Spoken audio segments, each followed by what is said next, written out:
श्रीगुरु श्रीयुतापदकमलं श्रीगुरून् वैष्णवांश्च श्रीरूपं साग्रजातं सहगण रघुनाथान्वितं तं सजीवं साद्वैतं सावधूतं परिजनसहितं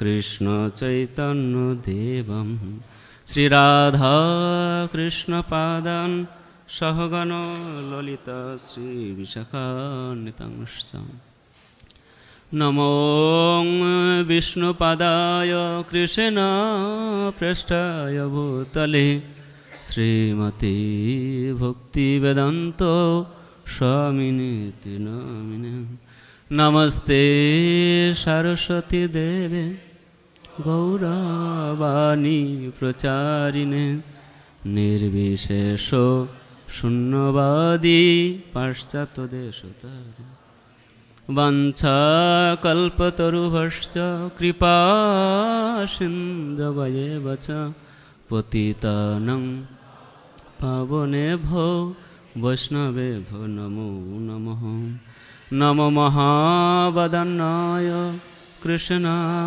प्रेम प्रदायते कृष्णाय कृष्ण चैतन्य नाम्ने गौरतिसे नमः पंचतत्मात्मकं कृष्ण भक्तरूपस्वरूपकं भक्तावतारं भक्तक्षं नमामि भक्तशक्तिकं हे कृष्ण करुणा सिन्धु दीनबन्धु जगत्पते गोपेशो गोपिकान्त राधाकान्त नमस्तुते तप्त कांचन गौरांगे राधे वृंदावनेश्वरी वृषभानु सुते देवी प्रणमामि हरिप्रिये जय श्री कृष्ण चैतन्य प्रभु नित्यानंद श्री अद्वैत गदाधर श्रीवासादि गौरभक्तवृंद हरे कृष्ण कृष्ण कृष्ण हरे हरे हरे राम राम राम हरे हरे जय श्री श्री मंगलाचरण की जय जय श्री प्रभुपाद की जय ग्रंथराज श्रीमद् भागवतम की এখন আমরা শ্রীমদ্ ভাগবত নবম স্কন্ধ একাদশ অধ্যায় 26 থেকে 36 নম্বর শ্লোক পাঠ করে শ্রবণ করব। ওং নমো ভগবতে বাসুদেবায়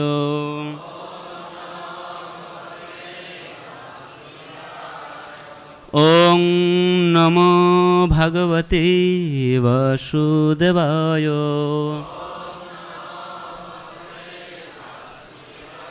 ओं नमो भगवते वासुदेवाय नारायणं नमस्कृतं नरं चैव नरोत्तमं देवीं सरस्वतीं व्यासं ततो जयमुदीरये नष्टप्रायेषु भद्रेषु नित्यं भागवत सेवया भागवतेरुत्तमश्लोके भक्तिर्भवति नैष्टिकी मुखं करोति वाचलं पुंगुर्लंघयति गिरिं यत्कृपातमहं वन्दे श्रीगुरुदिनतरिणं परमानन्दमाधवं श्रीचैतन्य। তা 26 নম্বর শ্লোক বোর্ডে লেখা আছে, আমরা সকলে মিলে পাঠ করব। তারপর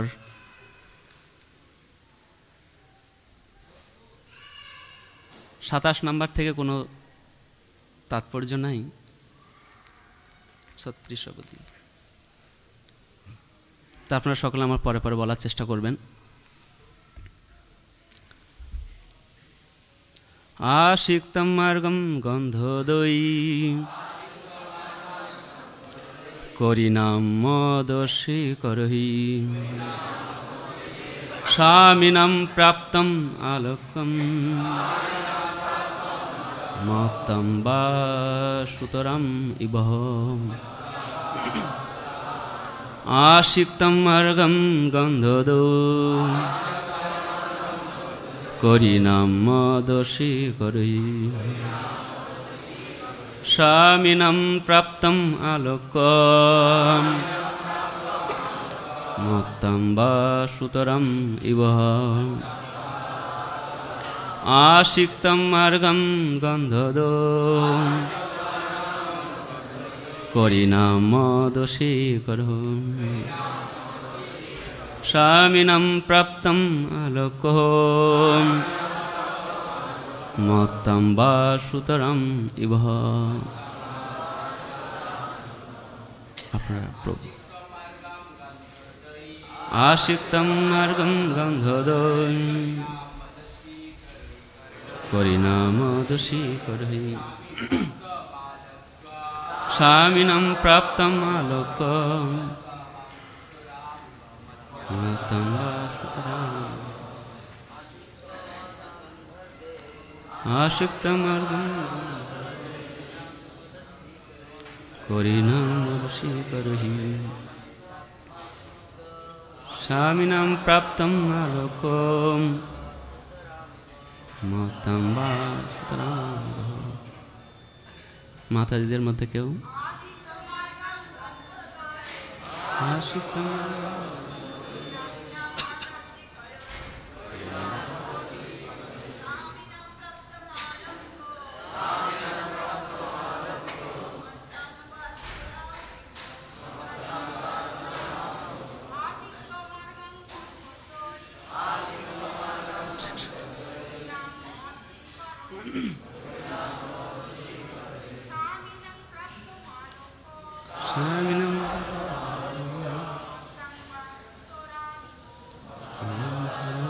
शब्दार्थ प्रभातकृत आशिक्त मार्गम पथ सिंचित হয়েছিল गंध उदौ सुगंधी जलेर द्वारा करिनाम हस्तीदेर मदर्शी करेও सुगंध मध्यबिंदुर द्वारा स्वामिनाम प्रभु व मालिक के प्राप्तम उपस्थित आलोक स्वयं दर्शन करे मत्ताम अत्यंत ऐश्वर्यशाली बा अथवा सुतराम अत्याधिक इवो जेन बांगला अनुवाद श्लोकेर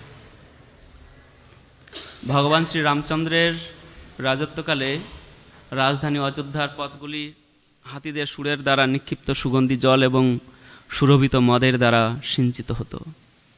नागरिकेरा जखन देखत जे राजा स्वयं এই প্রকার ঐশ্বর্য সহকারে রাজধানীর তত্ত্বাবধান করছেন তখন তারা সেই ঐশ্বর্যের মর্ম উপলব্ধি করতেন।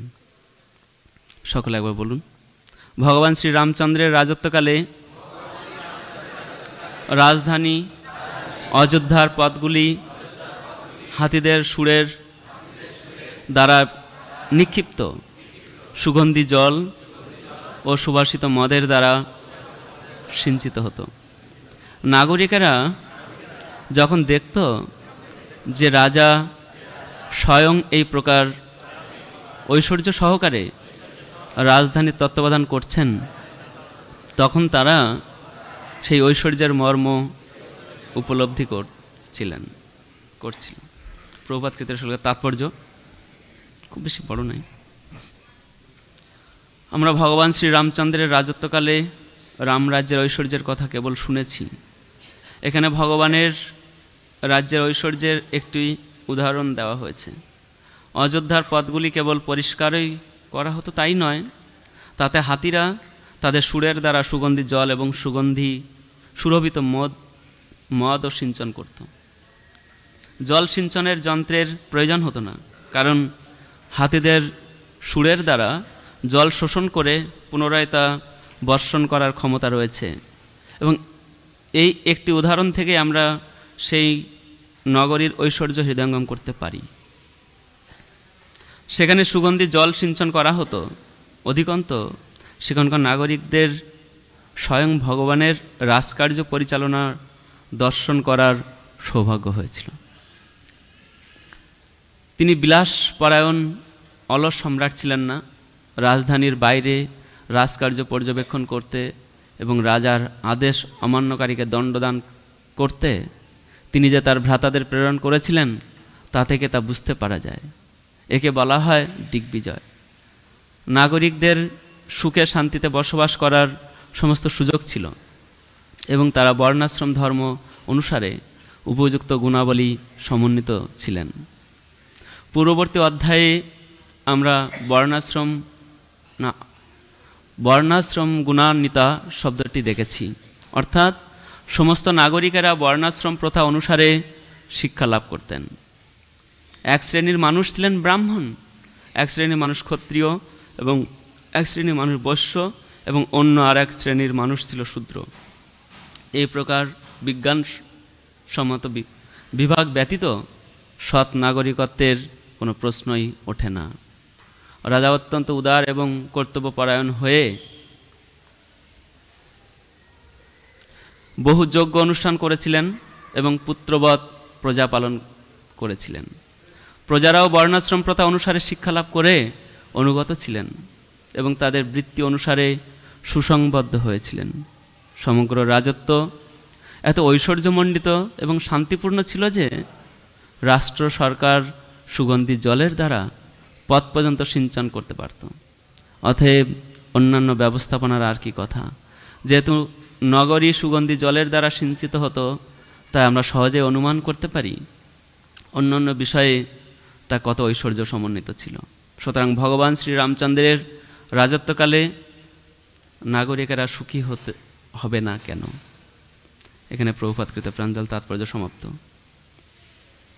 নমঃ বিষ্ণুপাদায় কৃষ্ণ প্রেষ্ঠায় ভূতলে শ্রীমতে জয়পদ গোস্বামী আচার্য পাদায় নিতাই কৃপা প্রদায়িনে গৌরকথা ধাম। সমুপস্থিত সমস্ত পিতৃমণ্ডলী মাতৃমণ্ডলী সকলকে আমি আমার সশ্রদ্ধ প্রণাম নিবেদন করি, সকলের কৃপা আশীর্বাদ ভিক্ষা করি এবং ইসকনের যে সমস্ত গুরুবর্গ সন্ন্যাসীবর্গ সকলের চরণে প্রণাম নিবেদনের মাধ্যমে সকলের হয়তো কৃপা আশীর্বাদ ভিক্ষা করি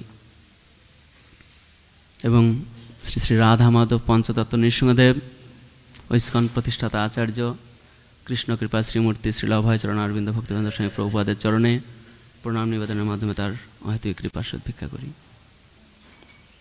এবং মদীয় গুরুপাদপদ্ম ইসকন সংস্থাপক আচার্যের অন্যতম শিষ্য শ্রী শ্রীমৎ জয় পতাকা স্বামী গুরু মহারাজের চরণ কমলে প্রণাম নিবেদনের মাধ্যমে তারা হয়তো কৃপা আশীর্বাদ ভিক্ষা করি।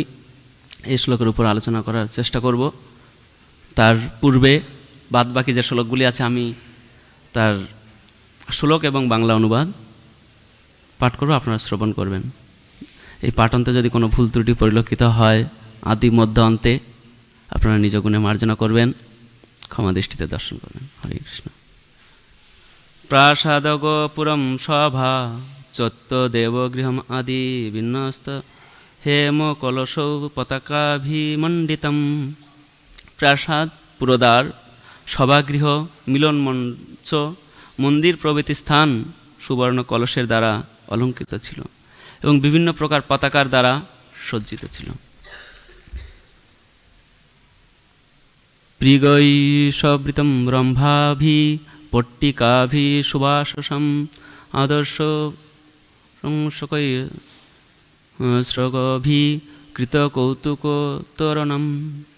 ভগবান শ্রীরামচন্দ্র যেখানেই যেতেন সেখানেই তাকে স্বাগত জানানোর জন্য ফুল এবং ফলের সমস্ত স্তবক সমন্বিত কদলী এবং সুপারি বৃক্ষের দ্বারা তোরণ নির্মাণ করা হতো।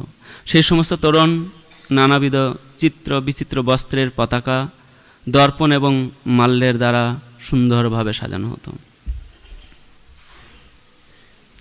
তম উপস্থ তত্র পৌরা অর্হন পানয় আশিষ যুজো যুজো জয় দেবম পাহিমং প্রাগতধৃতাম। ভগবান শ্রীরামচন্দ্র যেখানেই যেতেন সেখানকার মানুষেরা পূজার উপকরণ নিয়ে তার আশীর্বাদ প্রার্থনা করে বলতেন, হে ভগবান, পূর্বে যেমন আপনি বরাহ অবতারে পৃথিবীকে সমুদ্রের তলদেশ থেকে উদ্ধার করেছিলেন, সেইভাবে আপনি আমাদের পালন করুন। আমরা আপনার কাছে এই আশীর্বাদ ভিক্ষা করি। জয় শ্রী শ্রী প্রহ্লাদ নৃসিংহ ভগবান কি। তত প্রজা বিক্ষম্পতি চিরাগতম দিদীক্ষয়ম সৃষ্টম গৃহস্ত্রিয় নরা আরুহম অরবিন্দক্ষলোচন অতৃপ্তম নেত্র কুসুমৈরাবিকীর্ণ। তারপর দীর্ঘকাল ভগবানকে দর্শন না করার ফলে স্ত্রী পুরুষ সমস্ত প্রজারাই অত্যন্ত উৎসুক হয়ে তাদের আবাস ত্যাগ করে প্রাসাদের ছাদে আরোহণ করে অতৃপ্ত নয়নে পদ্ম পলাশলোচন ভগবান শ্রীরামচন্দ্রকে দর্শন করতে করতে তার উপর পুষ্প বর্ষণ করেছিলেন। অথ প্রবিষ্ট স্বগৃহম জুষ্টম সৌপূর্বরাজভি অনন্তাখিল কোষর্ডম অনর্ঘম রূপরিচ্ছন্নতম বিদ্রমরম্ভা রৈব দৌর্যম স্তম্ভ পঙ্ক্তিভি স্থলৈ মরকতৈ স্বচ্ছৈ ভ্রাজত স্ফটিক ভিত্তিভি চিত্রস্রগভি পট্টিকা বিবাস মণিগণা সুকহি মুক্তা ফলৈ চিদুল্লাসৈ কান্ত কাম প্রপত্তিভি ধূপ দীপি সুরভিভি মণ্ডিতম পুষ্পমণ্ডনহি স্ত্রী পুম্ভি সুর শঙ্কা সৈজুষ্টম ভূষণ ভূষণ। পড়তে পড়তে শেষ। তারপর ভগবান শ্রী রামচন্দ্র, জয় শ্রী শ্রী রাধা মাধব কি, জয় শ্রী শ্রী পঞ্চতত্ত্ব ভগবান কি। তারপর ভগবান শ্রী রামচন্দ্র তার পূর্বপুরুষদের প্রাসাদে প্রবেশ করেছিলেন। সেই প্রাসাদ বিভিন্ন রত্ন কোষে সমৃদ্ধিশালী এবং অমূল্য পরিচ্ছদের দ্বারা সুসজ্জিত ছিল। গৃহদ্বারের উভয় দিকেই বসার স্থানগুলি ছিল প্রবালের দ্বারা নির্মিত। সেখানকার স্তম্ভগুলি বৈদুর্য মণির দ্বারা নির্মিত, গৃহতল অতি স্বচ্ছ মরকত মণির দ্বারা নির্মিত এবং ভিত্তিস্তম্ভটি স্ফটিক নির্মিত। সেই প্রাসাদ বিচিত্র পতাকা, মাল্যে, বস্ত্র এবং রত্নসমূহে সজ্জিত হয়ে দিব্য জ্যোতিতে দীপ্যমান ছিল। সেই প্রাসাদ মুক্তার মালা দ্বারা শোভিত এবং ফুল এবং দ্বীপের দ্বারা সুসজ্জিত ছিল। সেই প্রাসাদে স্ত্রী পুরুষরা ছিলেন দেবতাদের মতো সুন্দর এবং বিবিধ অলঙ্কারে সজ্জিত, কিন্তু মনে হচ্ছিল তাদের সৌন্দর্য যেন অলঙ্কারেরও অলঙ্কার স্বরূপ। তস্মিন ভগবান রাম স্নিগ্ধয়া প্রিয়ষ্টেয়ঃ রেমে স্বরামাধীন রাম মৃষয়ম সীতয়া কিলহ।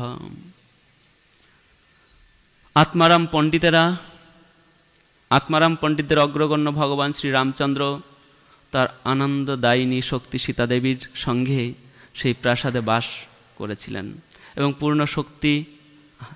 পূর্ণ শান্তি উপভোগ করেছিলেন। বুভুজে চ যথা কালে কামান ধর্মম পীড়য়ন বর্ষ পুগান বহুনম নৃণামভিদঙ্ঘ্রি পদ্মজহ পল্লভ। ভক্তরা যার শ্রীপাদ পদ্মের আরাধনা করেন, সেই ভগবান শ্রী রামচন্দ্রের ধর্মের নীতি উল্লঙ্ঘন না করে বহু বর্ষ চিন্ময় উপকরণ সমূহ ভোগ করেছিলেন। এখানেই 36 নম্বর শ্লোকের বাংলা অনুবাদ সমাপ্ত। হরে কৃষ্ণ কৃষ্ণ কৃষ্ণ হরে হরে, হরে রাম রাম রাম হরে হরে। এ তো পড়তে পড়তে সব ঘুম পেয়ে যাচ্ছে না? আমার তো গলা শুকিয়ে যাচ্ছে দেখছি। তা আমরা যে 26 নম্বর শ্লোক বাংলা অনুবাদ আরেকবার আবৃত্তি করব। ভগবান শ্রীরামচন্দ্রের রাজত্বকালের রাজধানী অযোধ্যার পথগুলি হাতিদের সুরের দ্বারা নিক্ষিপ্ত সুগন্ধি জল এবং সুরভিত মদের দ্বারা সিঞ্চিত হতো।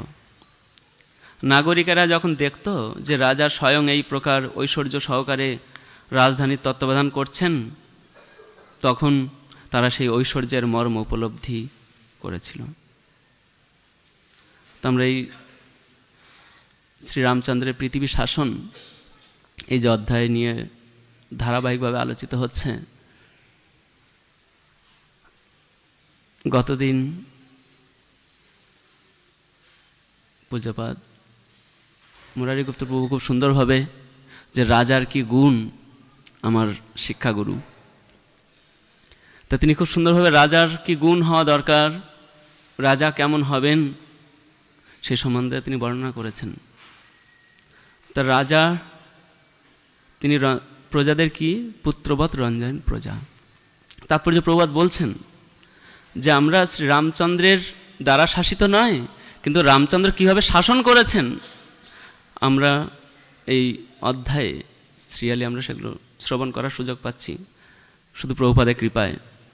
তা রামচন্দ্রের রাম রাজত্বের কথা সবাই বলে, সবাই ঘোষণা করে যে আমরা রাম রাজত্ব চাই, রাম রাজত্ব স্থাপন করতে আমাদের ইচ্ছা, কিন্তু আমরা কেউ রাম রাজত্বের কল্পনাই করতে পারি না। কেন না, রামচন্দ্রের যে শাসন ব্যবস্থা তিনি সেখানে খুব সুন্দরভাবে বর্ণাশ্রম প্রথাকে স্থাপন করেছেন। বর্ণাশ্রম প্রথা কেন? শাস্ত্রে বর্ণনা করা হচ্ছে যে চারি বর্ণাশ্রম যদি কৃষ্ণ নাই ভজে, স্বধর্ম করিয়াও রৌরবে পরিমজে। স্বধর্ম মানে এই বর্ণাশ্রম ধর্ম। বর্ণাশ্রম সেখানে চারটি বর্ণ, চারটি আশ্রমের কথা বলা হচ্ছে। চারটে আশ্রম হচ্ছে ব্রহ্মচর্য, গৃহস্থ, বানপ্রস্থ, সন্ন্যাস। আর চারটি বর্ণ ব্রাহ্মণ, ক্ষত্রিয়, বৈশ্য, শূদ্র।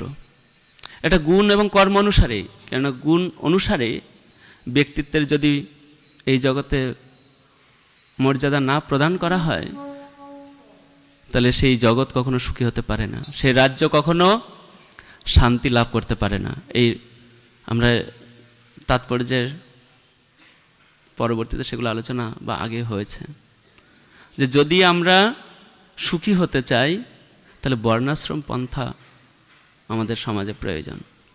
আর কলিযুগে বর্ণাশ্রম পন্থা কী করা হবে না, কলিযুগে কেউ ব্রাহ্মণ নয়, কেউ ক্ষত্রিয় নয়, কেউ বৈশ্য, কেউ শূদ্র নয়, সব শূদ্র। জন্মনা জায়তে শূদ্র। তাই কলিযুগে কেউ যদি রাম রাজত্ব স্থাপন করতে চায়, আমরা আছি কলহ এবং প্রতারণার যুগ কলিযুগে, তাই এখানে যদি রাম রাজত্ব স্থাপন করতে হয় তাহলে রামচন্দ্রের নীতিকে স্বীকার করতে হবে যে আদর্শ ব্রাহ্মণ তৈরি করার জন্যে শিক্ষা প্রতিষ্ঠানের প্রয়োজন।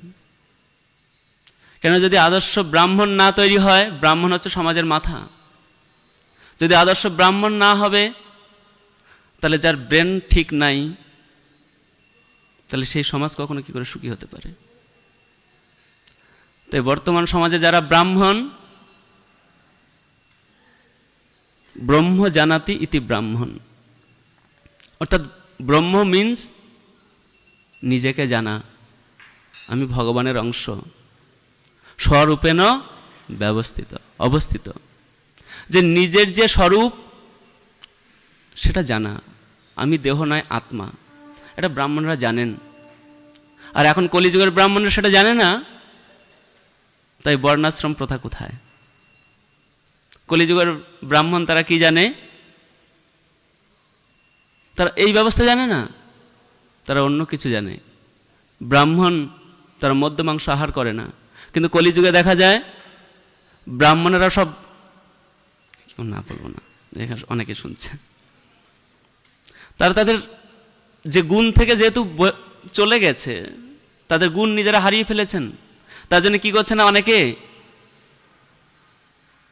মাংসের দোকান করছে, অনেকে জুতোর দোকান করছে, কত হোটেল খুলে তারা হোটেলের ব্যবসা করছে। ব্রাহ্মণের কাজ নয়, ব্রাহ্মণের কাজ যজন যাজন পঠন পাঠন, সেটা সমাজে নাই। তাই শূদ্ররা যখন সেটা করছে তার পরিণতি কি হচ্ছে এখন আমরা দেখতে পাচ্ছি। ক্ষত্রিয়দের কাজ কি না, ক্ষত থেকে সমাজকে মুক্ত করবে। ক্ষত মানে সমস্যা, দুঃখ, দুঃখ থেকে যিনি ত্রাণ করতে পারেন তিনি প্রকৃত ক্ষত্রিয়। যারা দেশ শাসন করেন বা যারা ঊর্ধ্বতন কর্তৃপক্ষ, দেশের যারা কর্ণধার, সমাজের যারা কর্ণধার, তারা কি করেন না, তারা ক্ষত সমস্যা যদি কখনো আসে তার সমাধান করার চেষ্টা করবেন। যদি না করেন তাহলে সে ক্ষত্রিয় নয়, শাসন করার যোগ্য নয়। বৈশ্যরা তারা ব্যবসা বাণিজ্য করবে এবং শূদ্ররা এই 3 বর্ণের সেবা করবে। এই হচ্ছে বর্ণাশ্রম প্রথা। তা এটা রামচন্দ্র স্থাপন করলেন কেন না, রামচন্দ্র তিনি মর্যাদা পুরুষোত্তম।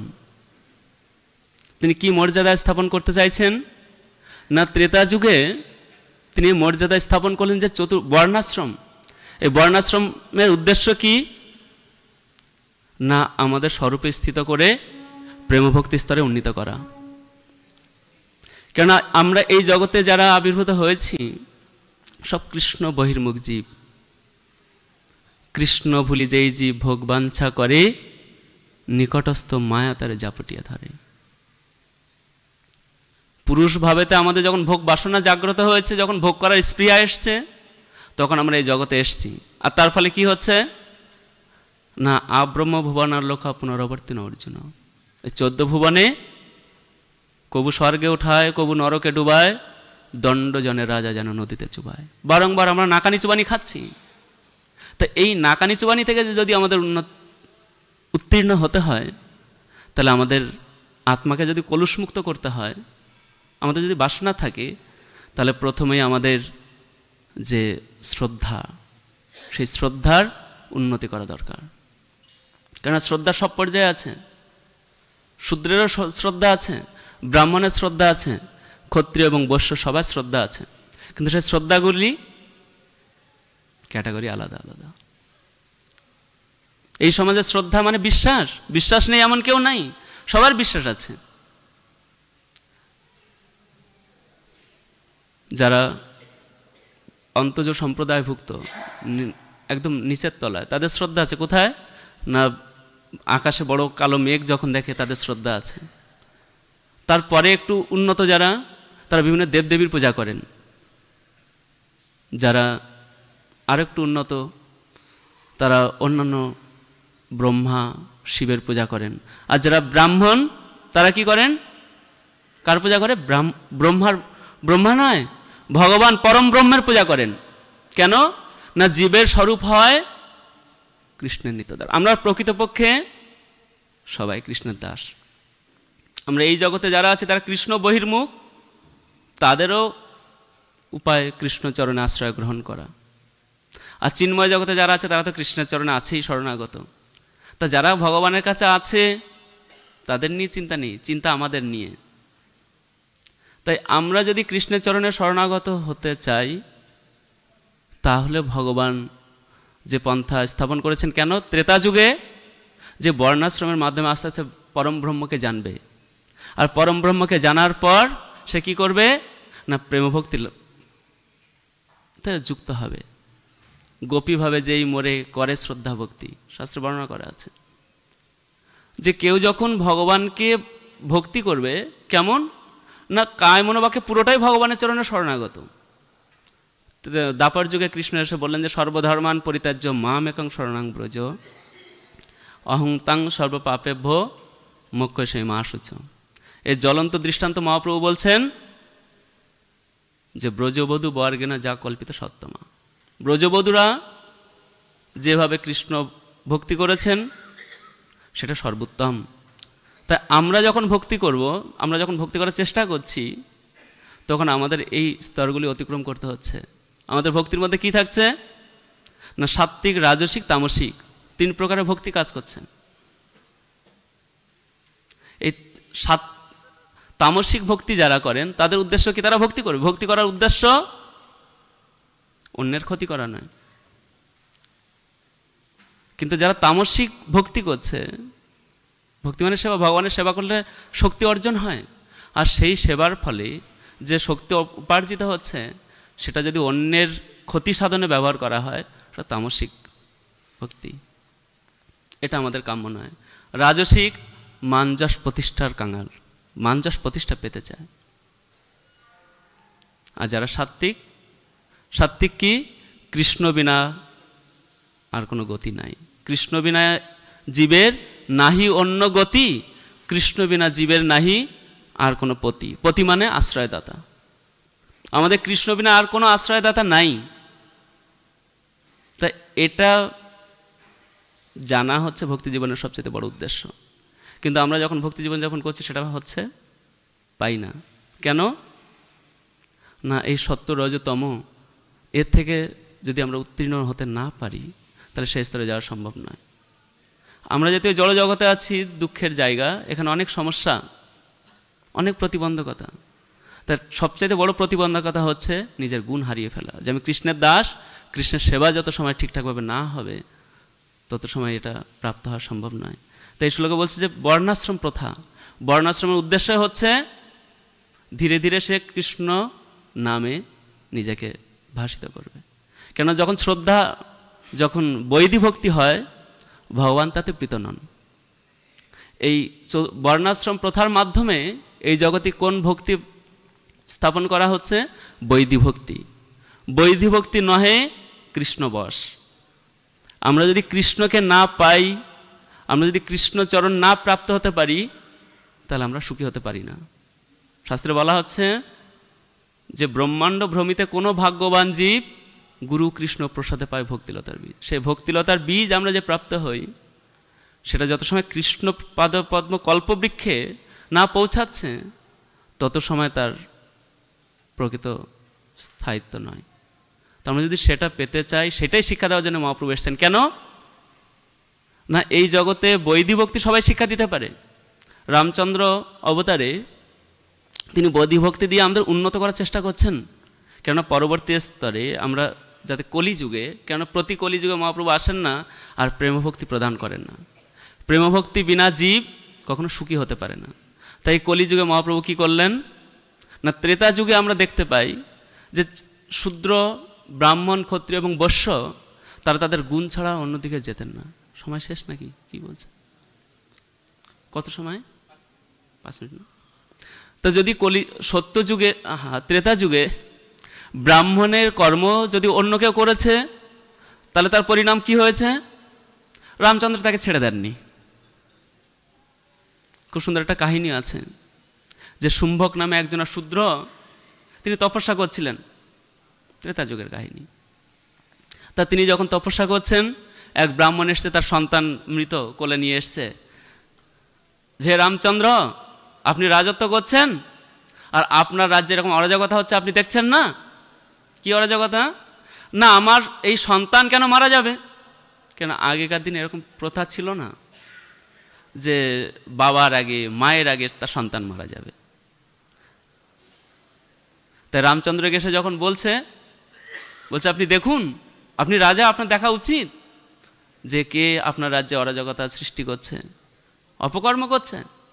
তার সঙ্গে সঙ্গে রামচন্দ্র ধনুর্বাণ নিয়ে বেরোলেন, দেখলেন যে শুম্ভক সে তপস্যা করছে। তিনি যখন তপস্যা করছেন দেখলেন, সঙ্গে সঙ্গে তার শিরচ্ছেদ করলেন। তা সেই রামচন্দ্র যদি কলিযুগে আসতেন, যদি এরকম শুম্ভকের মতো শূদ্রের নিধন করতেন, তাহলে আমাদের মতো এর মধ্যে বাদ পড়তো নাকি? একটা জীব ছাড়া পড়বে না কেন? আমরা সবাই তাহলে রামচন্দ্রের সেই শাস্তির অধিকারী। কি? মুন্ড কেটে দিবে, গলা ছেদন করবে। তাই মহাপ্রভু পতিত পাবন তিনি দেখলেন কলিযুগে যদি আমি এরকম বাদ বিচার করি যে একজনাকে বাঁচিয়ে রাখবো, ভগবদ্ভক্তি করার সুযোগ দেবো, আর একজনাকে আমি গলা কাটবো, তাহলে সবাইকে কাটতে হবে পটাপট। তাই কলিযুগে মহাপ্রভু কি করলেন না? আচণ্ডালে প্রেম বিতরণ করার জন্যে তার 2 পার্ষদ, অদ্বৈত প্রভু এবং নিত্যানন্দ প্রভু, তাদেরকে নিয়ে এলেন। অদ্বৈত প্রভুর হুঙ্কারে কি হচ্ছে না? সমস্ত পাষণ্ডী দূরে চলে যাচ্ছে। আর নিত্যানন্দ প্রভু পাষণ্ডে দলনকারী, তিনি মেয়েডেটের সব সমান করে দিচ্ছে। তাই মহাপ্রভু এবং নিত্যানন্দ প্রভু হচ্ছেন প্রেমকল্পতরু। তা আমরা সেই প্রেমকল্পতরু গৌর নিতাইয়ের ধামে অবস্থান করছি। তার কৃপা আশীর্বাদ আমরা সবাই প্রাপ্ত। তা আমরা যদি সেটাকে ধরে রাখতে চাই, মহাপ্রভুর যে মনোভীষ্ট সেটা আমাদের সবাইকে পালন করতে হবে। যদি আমরা পালন করতে পারি, প্রভুপাদের যে শিক্ষা অনুসারে যদি আমরা আমাদের জীবনকে প্রতিপালন করতে পারি, তাহলে আমাদের মনুষ্য জীবন ধন্য হবে। কেন না, এই কলিযুগ ধন্য যেহেতু চৈতন্য মহাপ্রভু এবং নিত্যানন্দ প্রভু আছেন। আর চৈতন্য মহাপ্রভু সেই শিক্ষা দিয়েছেন যে ব্রজ প্রেম কি করে জীব পেতে পারে, অর্থাৎ আমরা সকলেই যে কৃষ্ণই আমাদের একমাত্র গতি, এই শিক্ষা মহাপ্রভু দিয়েছেন হাতে কলমে। কেন, নিজে না আচরিলে অন্যে শেখানো না যায়। আমি যদি নিজে আচরণ না করি তাহলে অন্যকে শেখাতে পারবো না। সেই উদ্দেশ্য নিয়ে মহাপ্রভু আমাদের কাছে প্রেমের বন্যা নিয়ে এসছেন। সেই প্রেমের বন্যা কি, হরে কৃষ্ণ কৃষ্ণ কৃষ্ণ হরে হরে, হরে রাম রাম রাম। আমরা যদি নিরপরাধে হরিনাম করতে পারি গুরু বৈষ্ণবের আশীর্বাদে, তাহলে ভগবত ধামে যাওয়ার টিকিট কনফার্ম হয়ে যাবে, প্রভুপাদ বলছেন। জয় শ্রী প্রভুপাদ। টাইম শেষ। জয় শ্রী প্রভুপাদ কি, জয় গ্রন্থরাজ শ্রীমদ্ ভাগবতম কি, জয় শ্রী প্রভুপাদ কি।